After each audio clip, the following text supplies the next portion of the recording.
Olá, professores, sejam bem-vindos ao webinário de setembro. Hoje, dia do profissional de educação física, né? Então, eu queria parabenizar todos vocês, que bacana estar aqui com vocês hoje.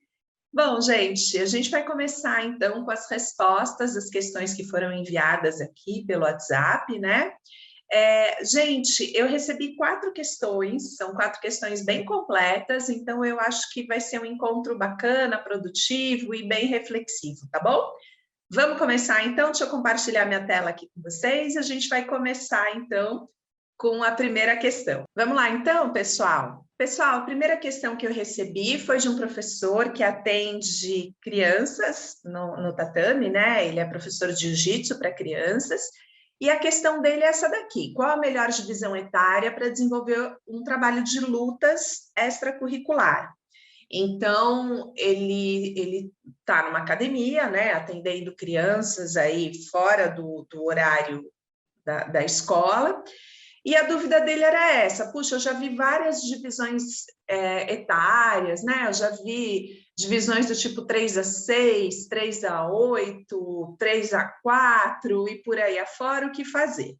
Então, eu queria só trazer de volta aqui para vocês uma questão que a gente trabalhou em webinários passados, que é assim: quando eu for construir um planejamento, um currículo, enfim, qual é esse direcionamento que eu preciso ter? Então, a primeira questão, que é muito legal, que é justamente o que ele traz, né? Eu tenho que pensar em para quem que eu vou ensinar.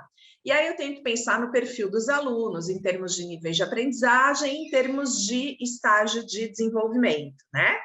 Então, é muito legal que essa questão tenha sido reportada, né? Que ele tenha trazido justamente essa questão. O segundo momento, eu preciso pensar nos objetivos de ensino. Então, para que eu vou ensinar? Qual é o meu objetivo com esse programa aqui? No caso dele, o programa de lutas, mas seja qual for o programa que vocês pretendem ensinar, né? Então, a gente tem que ter esse norte. Para que eu vou ensinar? Qual é a transformação que eu quero garantir no final desse processo de ensino? Tudo bem? Depois a gente tem que pensar no conteúdo de ensino. O que eu vou ensinar? Então, assim, para promover essa transformação, o que exatamente vai ser proposto para as crianças? A próxima etapa é a gente organizar esses conteúdos de ensino, então aquilo que vai ser ensinado, num determinado cronograma. E aí varia muito, principalmente quando a gente está falando de cronogramas extracurriculares, né?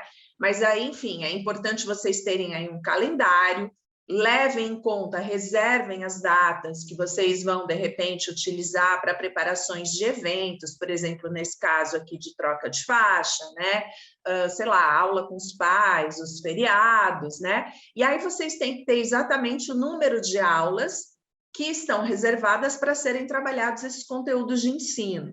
E aí vocês conseguem se organizar a esse respeito, né? É interessante porque tem muita gente que entende que o planejamento é só isso, né? O cronograma. E o cronograma, na verdade, é a parte mais fácil, né, gente? Todo o resto que traz muita reflexão, né? O cronograma é o momento da gente organizar efetivamente o conteúdo de ensino dentro de um calendário, né? Os conteúdos de ensino dentro de um calendário. E a parte final é como é que eu vou ensinar, quais são as estratégias de ensino que eu vou utilizar. Então, aí, na verdade, é hora de compor o meu plano de aula. Eu não estou mais pensando macro, mas eu estou pensando naquela unidade de aula. Tudo bem, pessoal? Então, é importante que vocês tenham isso em mente para que a gente consiga pensar a respeito desses grupos etários. Então, vamos lá para os grupos etários. Olha só. Quando a gente está pensando em objetivos de ensino, então, para que eu vou ensinar? Qual é a transformação que eu pretendo promover nesse aluno? A gente consegue dividir esses programas extracurriculares em 4 grandes blocos. O primeiro bloco é o bloco da primeira infância, então as crianças até 6 anos, tudo bem? Porque aqui a gente está trabalhando com crianças que estão no momento aí de construção do repertório motor, né, de aquisição de habilidades motoras fundamentais. Então, a gente consegue atender aqui esse grande bloco. Na hora que a gente for pensar, novamente, né, em objetivo de ensino, para que eu vou ensinar, enfim, qual é a transformação que eu quero promover naquele corpo, naquele indivíduo, o segundo grupo etário possível de ser trabalhado é a segunda infância. Então, são crianças entre 7 e 10 anos. Depois, o terceiro grupo etário, a gente pode considerar aí essa turma pré-adolescente / adolescente, entre 11 a 14 anos, que é a turma aí que está, na verdade, na fase pré-estirão, né? 13 anos, às vezes a molecada já entrou aí nesse estirão, mas é a molecadinha que está no ensino fundamental 2, então eles têm um determinado enquadre, né, já orientado para esse ensino fundamental 2. Uma turminha que já traz um nível de abstração bem bacana, então, quando a gente vai pensar tanto em questões táticas quanto questões técnicas, essa turma corresponde muito bem, né?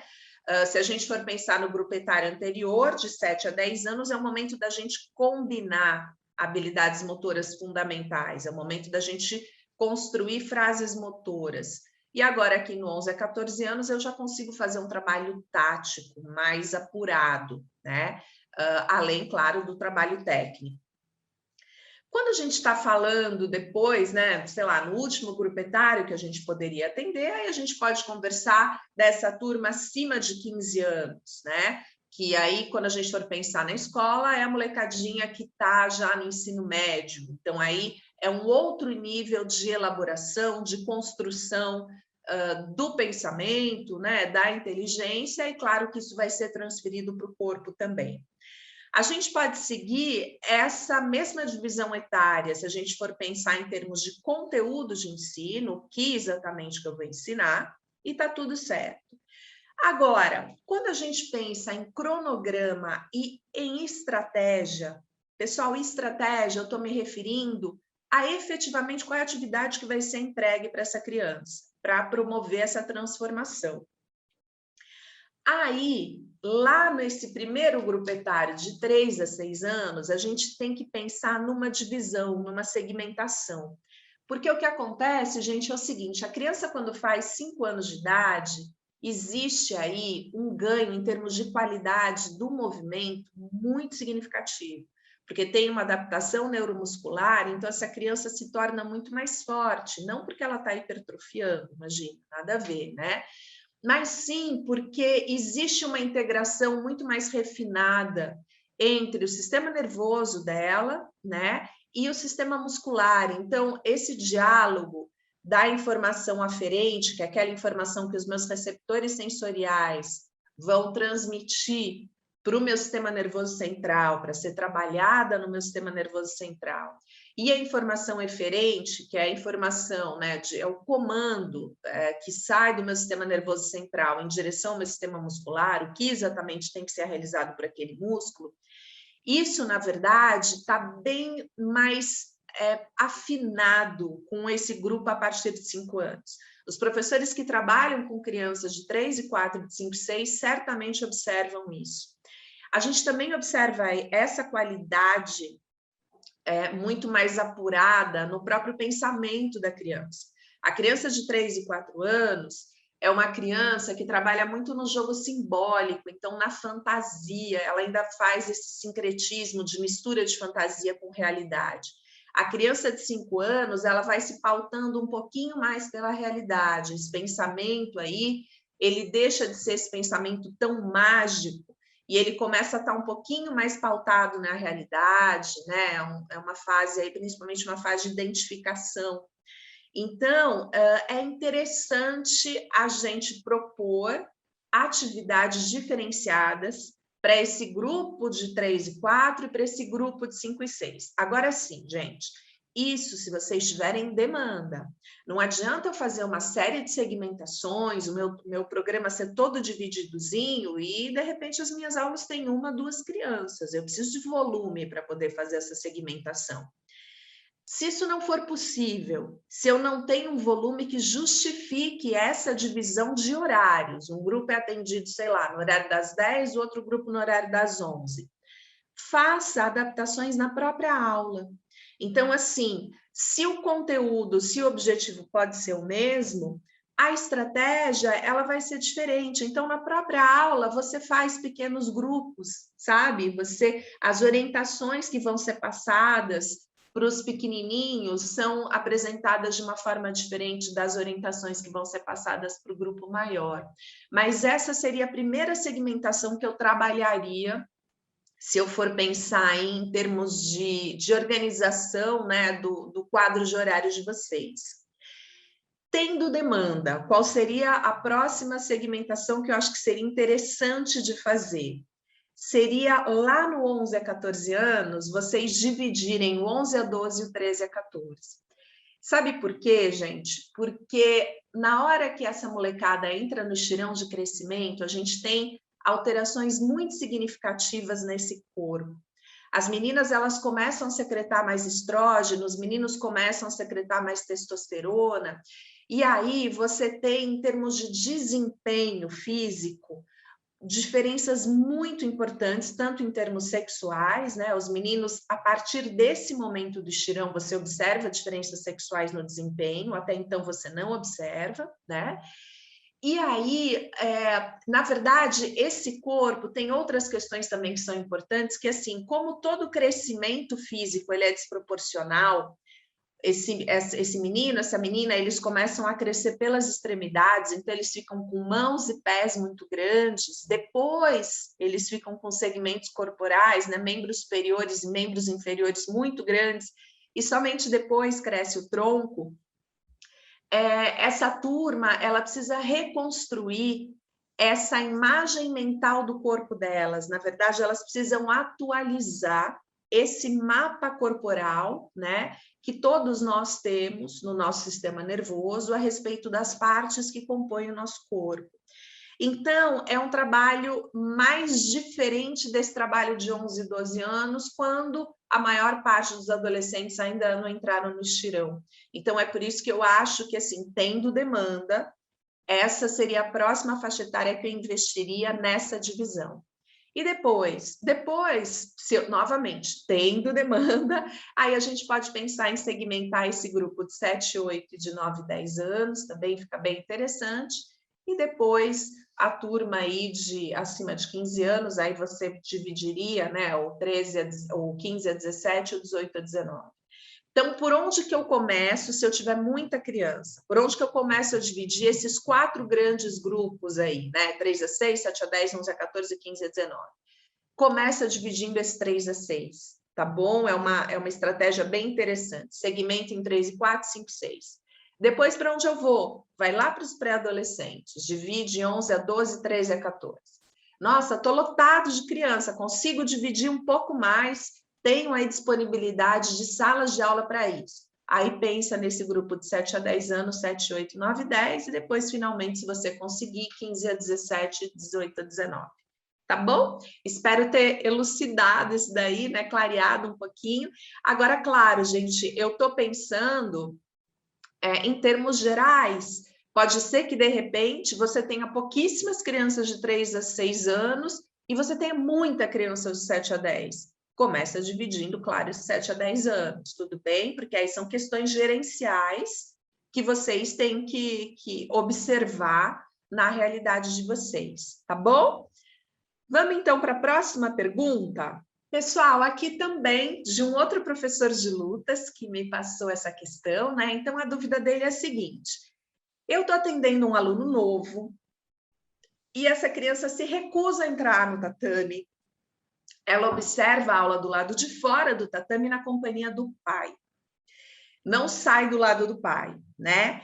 E aí, o que esse professor observou? A única coisa que essa criança correspondeu foi quando ele entregou para essa criança uma bola. A criança continuava do lado de fora da piscina, da piscina, meu Deus, estou com piscina na cabeça. A criança continuava do lado de fora do tatame com o pai. Mas, ao receber essa bola, esse professor estava fazendo uma atividade de derrubar cones e tinha um cone dentro do tatame. E a criança, ao receber essa bola, ela aceitou o desafio de lançar a bola e derrubar o cone. Então, o que justifica esse comportamento?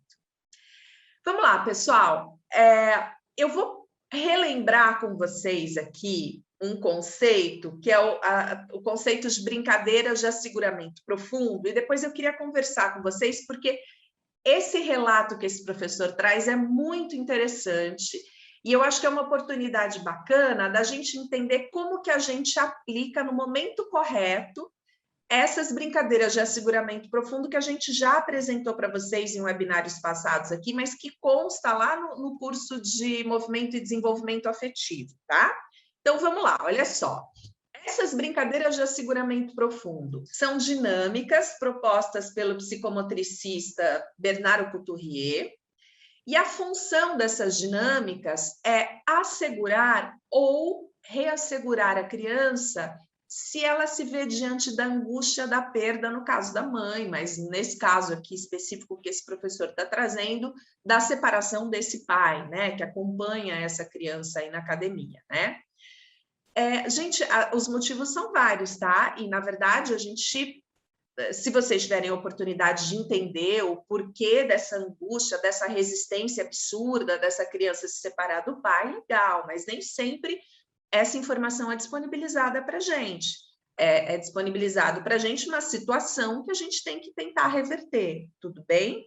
Na pandemia, as coisas ficaram mais difíceis mesmo, eu acredito que, assim, essa adaptação ela está mais conturbada, porque as crianças, muitas crianças, principalmente na educação infantil, elas atrasaram a entrada delas na escola, ou elas permaneceram muito tempo fora desse convívio social, com grupos sociais maiores, né? São crianças que acabaram, elas se privaram disso.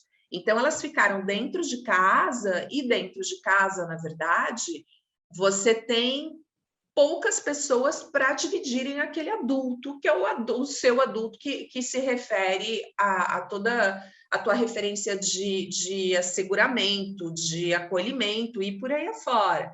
Na hora que a criança se vê no universo escolar e ela tem que compartilhar aquele adulto com outras crianças, essa é uma transição muito importante.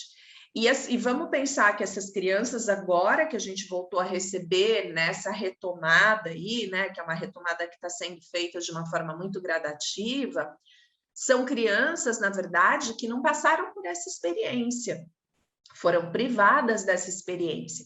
Então, a gente vai ter que investir muito nesse processo de adaptação, tá bom? Não sei se é essa a situação, às vezes pode ser uma situação, no caso, né, aqui que esse professor está relatando, não sei, de uma perda de um parente, de uma separação dos pais, alguma outra coisa, né? Ou um trauma, outro trauma. Mas a gente, de fato, a gente vai receber muitas crianças que não passaram por trauma nenhum, mas que, claro, a pandemia já é um trauma, né? Porque já interrompeu um processo que deveria estar já num outro grau de adaptações a ambientes sociais fora desse contexto familiar, tudo bem? Bom, essas brincadeiras de asseguramento profundo, elas são caracterizadas por ações repetitivas e contrárias. Então, a criança, ela realiza uma ação e logo em seguida ela realiza o inverso dessa ação.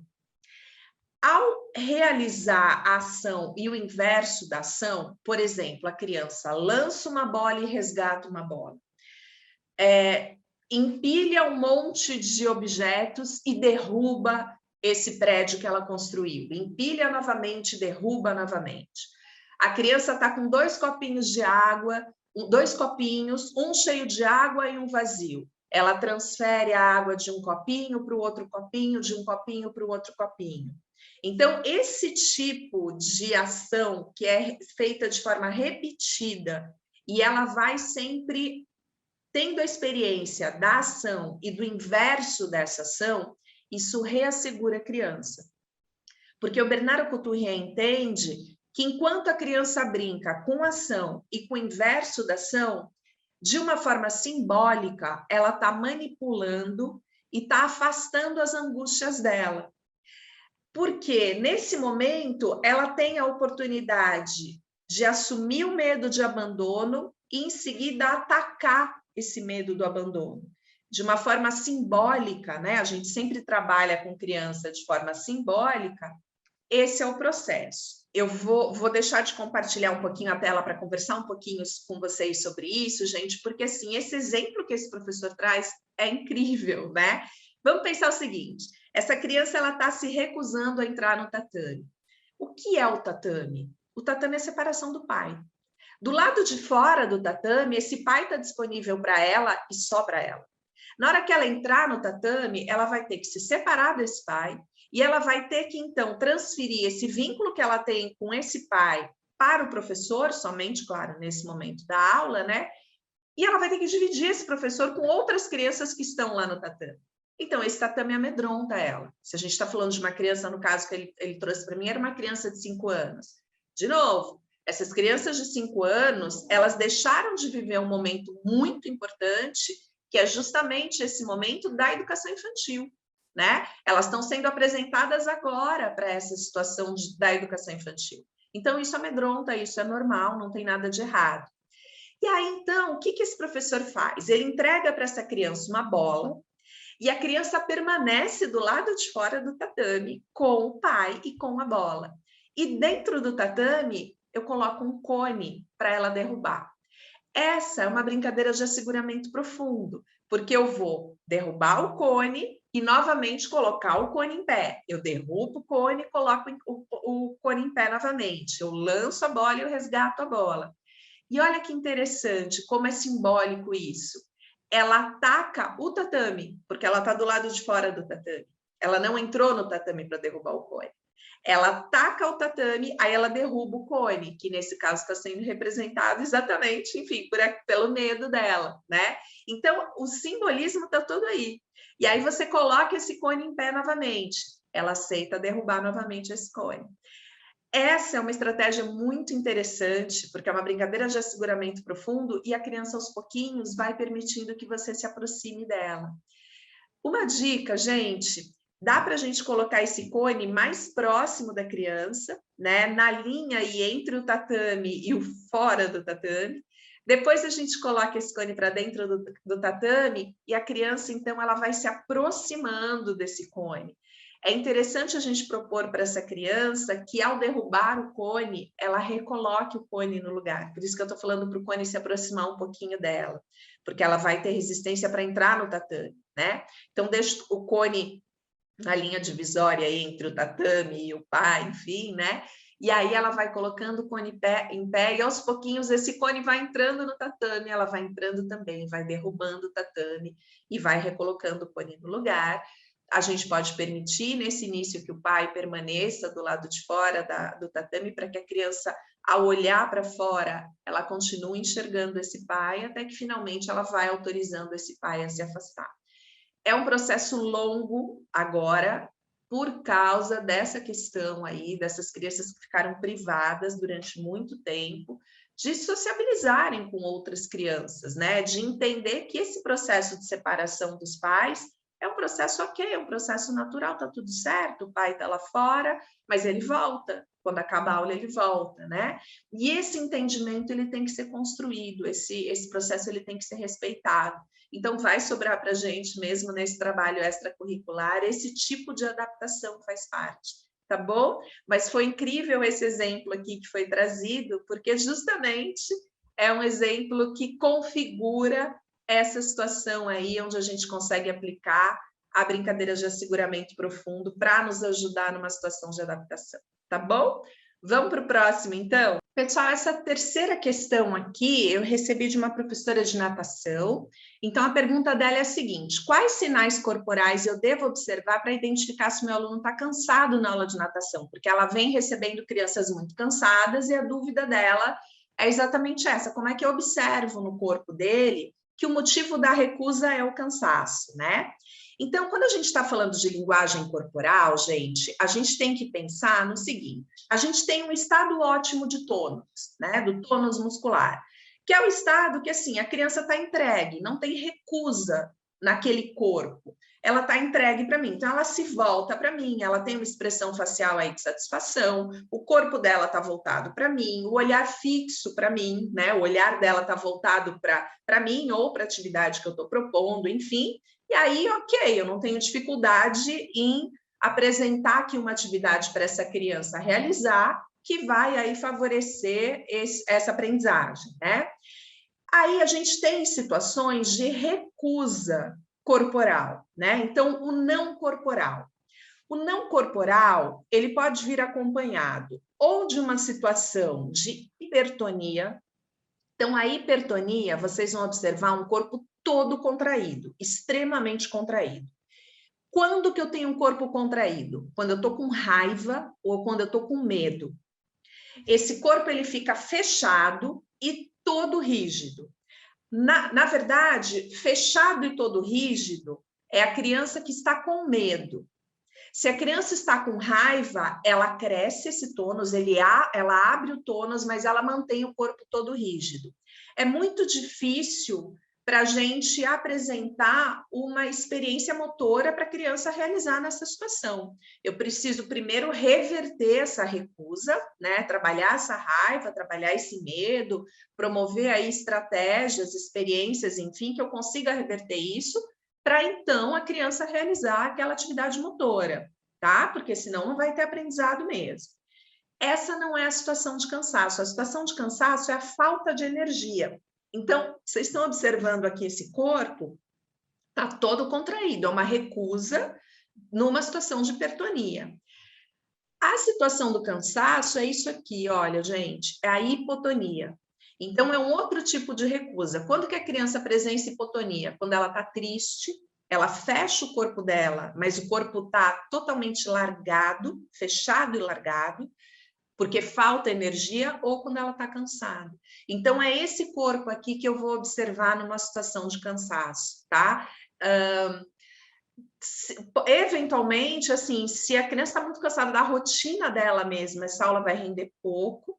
Se for um desinteresse, aí a gente consegue reverter com aquelas dinâmicas as dinâmicas sensório-motoras, o pessoal que fez aí o curso 3, né, do desenvolvimento afetivo, aquelas brincadeiras sensório-motoras com bastante estimulação do labirinto. Aí dá muito certo para reverter isso, tá bom? Vamos para a última pergunta, então, gente? Pessoal, a última questão que eu recebi é a seguinte: como organizar um bloco de atividades de equilíbrio para crianças de 2 a 4 anos? Então, eu queria compartilhar aqui com vocês um fluxograma.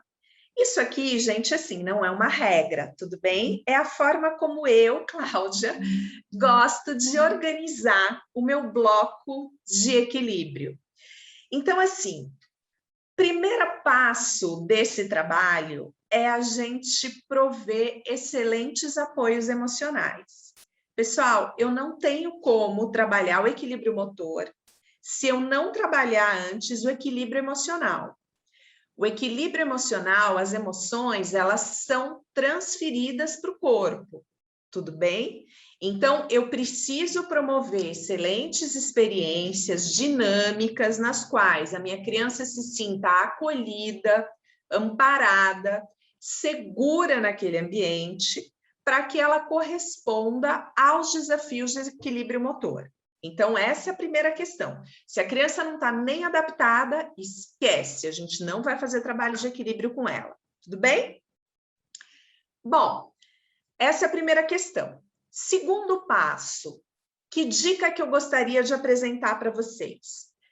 Na Terra, se a gente está falando de atividades terrestres, no tatame, na sala de ginástica, na quadra, né? Enfim, eu gosto mais de começar com equilíbrio dinâmico. Os equilíbrios estáticos, gente, eles demandam um conhecimento corporal, uma noção dos pedaços que compõem o meu corpo, que a criança de 2 a 4 anos ainda não tem.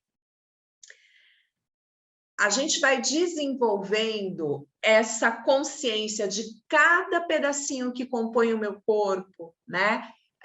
A gente vai entendendo que esses grandes pedaços, por exemplo, que um braço ele é todo multissegmentado em vários outros pedacinhos e que esses pedacinhos combinados, articulados, vão compor um movimento. Essa consciência a criança vai ter em torno de 7 anos, que é o momento que ela vai desenvolver o que a gente chama de esquema postural. que é a representação mental do corpo dela no cérebro dela. Aí depois, na adolescência, ela vai desenvolver o esquema corporal, que é a consciência desse corpo, né, em movimento, a concepção mental desse corpo em movimento. Mas na primeira infância, especificamente aí nessa faixa etária, que essa professora me enviou a questão entre 2 e 4 anos, a criança não tem isso. Então, o trabalho com equilíbrio dinâmico, ele acaba sendo mais fácil, porque no momento que a criança está se desequilibrando, o corpo dela se reorganiza, porque ele se reequilibra novamente. Eu acho mais fácil esse trabalho do que o trabalho de equilíbrio estático, no qual você tem lá uma base de apoio e a criança precisa permanecer estática naquela base de apoio, sendo que ela ainda nem tomou consciência das partes que compõem o corpo dela. Então, eu prefiro começar com esse trabalho de equilíbrio dinâmico. Agora, se a gente está falando na água, né, de atividades de natação, a gente pode começar com equilíbrio estático, porque, na verdade, a criança não vai passar pela experiência da queda, né? Na natação, a gente tem um empuxo que empurra esse corpo para cima, e isso é facilitado. Então, assim, na natação, ok, a gente começar com as atividades de equilíbrio estático, porque a gente quer que a criança relaxe, quanto mais relaxado estiver esse corpo, mais equilibrado na superfície da água ela estará. Então, essa é uma dica, né? E é uma dica, assim, gente, que não está pautada de verdade em pesquisa, assim. A gente não vai observar essas informações, de repente, num livro, alguma coisa assim. É muito empírico, é muito em cima da minha prática, né? Daquilo que eu vivi como professor. Se as experiências de vocês convergem com essa informação que eu estou passando para vocês, legal, apliquem isso, porque tende a dar certo, tá bom? Bom, terceiro passo, para onde a gente vai agora?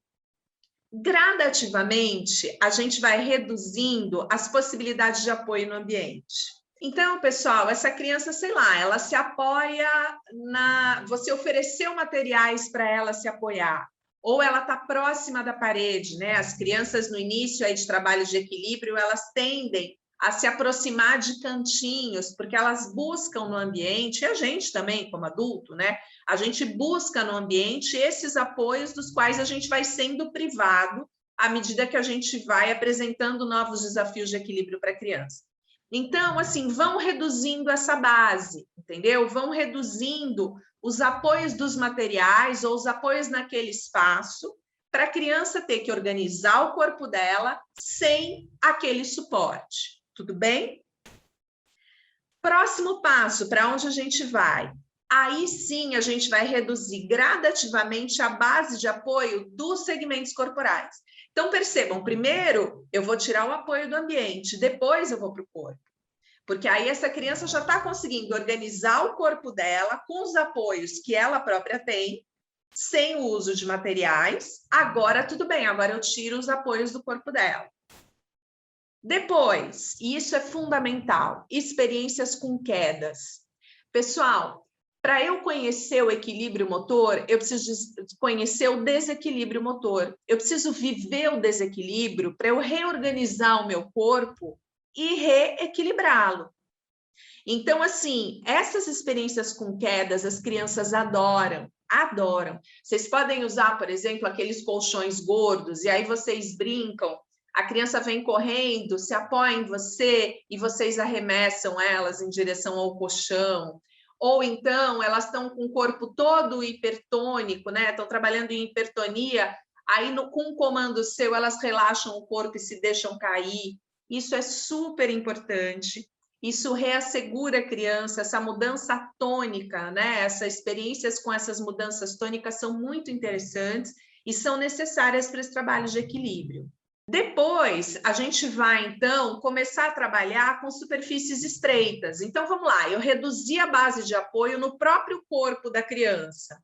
Agora, o desafio dela é se locomover ou permanecer estática, né? Não sei se vocês aí, nesse caso, não estão trabalhando com equilíbrio estático ou dinâmico, enfim, mas em superfícies mais estreitas. De novo, eu recomendo que vocês iniciem com equilíbrio dinâmico nessas superfícies estreitas e depois passem para o equilíbrio estático. Em seguida, aí as superfícies vão ser instáveis. Então, por exemplo, para crianças pequenininhas, caminhar sobre almofadas, sabe? Já é muito interessante, você muda aí essa forma dela pisar e dela reorganizar o próprio corpo. Esse é um exemplo, né? E aí a gente finalizaria, então, com experiências de perturbações. Então, a criança permanece em uma determinada superfície e essa superfície ela vai ser perturbada. Por exemplo, ela está sentada num tecido e aí eu vou puxar o tecido levemente e ela tem que se manter equilibrada.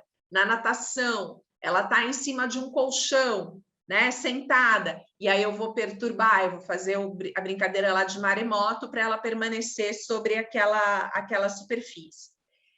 Trabalhando dessa forma, gente, vocês garantem que as crianças vão passar por diversas experiências de equilíbrio. E aí vai ser muito interessante. E é bacana, se vocês forem pensando nesse fluxograma, né? Certamente, enquanto eu estou falando, já está vindo aqui na cabeça de vocês um monte de ideia de atividades que vocês conseguem desenvolver com as crianças e que são super interessantes, são bem divertidas, tá? Com esse grupo aí, mas a gente consegue usar esse fluxograma para qualquer grupo etário que a gente estiver trabalhando.